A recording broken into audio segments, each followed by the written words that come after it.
Hello,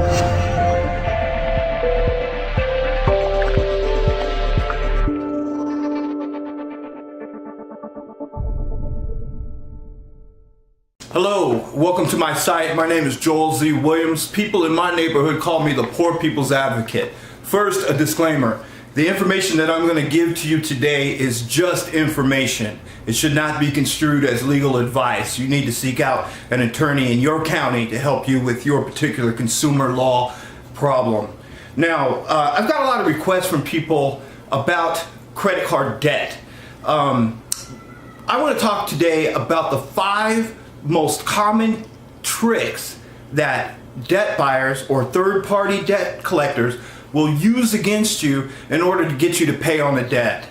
Now, as we've talked about previous in an earlier video, the Fair Debt Collection Practices Act, or FDCPA, is a 1977 federal law that covers how creditors are allowed to pursue debts from debtors.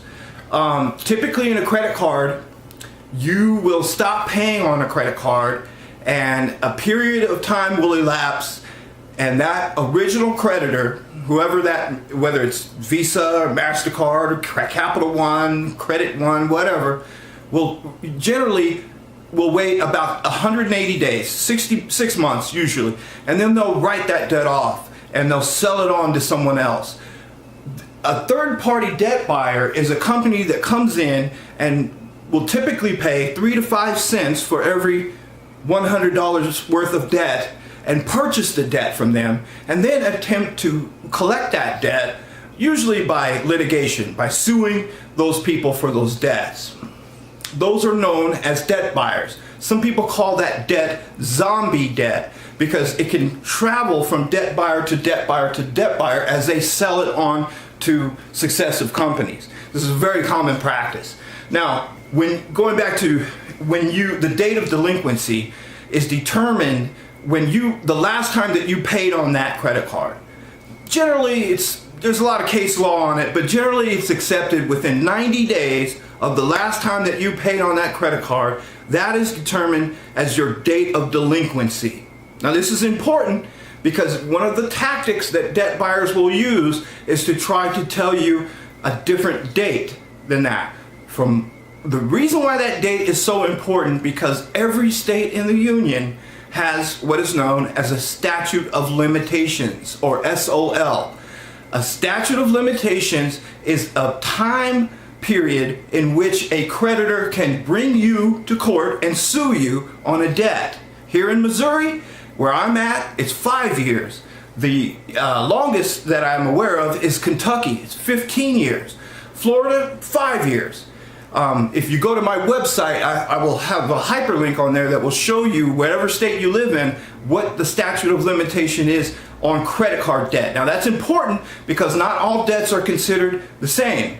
Okay? Now, the reason why the statute of limitations exists is because it's unrealistic to think that in business a company can exist and remain a profitable company if they always have to be concerned that they're going to be sued from something from 30, 25 years ago.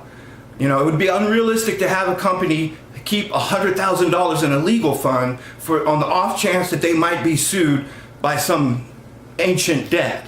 So states have agreed, and it changes, like I said earlier, it depends on where you are. States have agreed generally that there will be a statute of limitations. Once that date of delinquency has been established and that period of time has elapsed, a credit card company or a debt buyer, a third-party debtor, is time barred from suing you.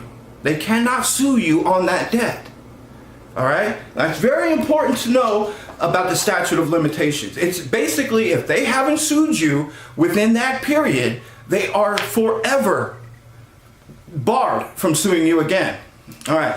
Now, one of the tactics that I've seen, and this is probably one of the more commonly reported ones, is that debt buyers will call you and attempt to trick you into resetting that clock. If you pay anything, Maybe they'll call you up and they say, hey, we got this debt that you owe, and if you pay us $20 on it, we won't call you as frequently. You'll still owe the money, but you won't have to call. We won't call you once a week. Well, what they're not telling you is that by paying any amount or admitting that you owe the debt, you can theoretically reset that clock.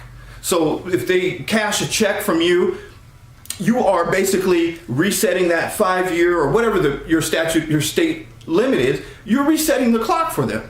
So that's one tactic that you can avoid, is they're trying to re-age the debt. Another tactic that they use is they attempt to try to scare you by holding themselves out as local law enforcement or even attorneys that are going to sue you. They cannot do that.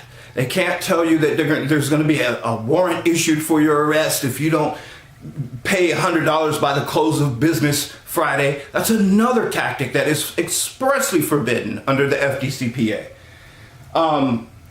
Here's a tactic that happens occasionally, probably not as frequently, but your credit card debt is being reported for a period of 7 years. That's what the statutory limit, Experian, TransUnion, what's the other one? Equifax. They can only report negatively against a debt for a period of 7 years. Okay?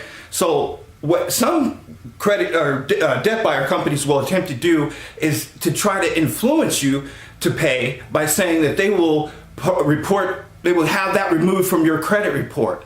The negative information about you owing an ancient credit card debt, that if you pay us, we'll get that removed from your credit card report, your credit report. That's another big no-no.